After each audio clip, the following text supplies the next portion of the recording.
Warga Kelurahan Sukaraja, Kota Prabu Mulih menyambut kedatangan calon gubernur Sumatera Selatan, Herman Deru. Dalam belusukannya, Deru menyatakan komitmennya untuk memperluas lapangan pekerjaan di Kota Nanas ini jika terpilih kembali memimpin Sumatera Selatan.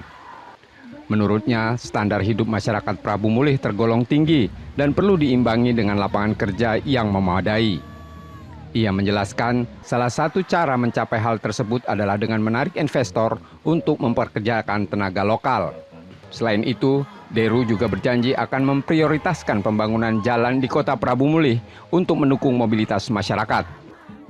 Secara umum, Kota Prabu Mulih adalah kota yang sangat tertib, tentram, masyarakatnya sangat baik hubungannya dengan sesama.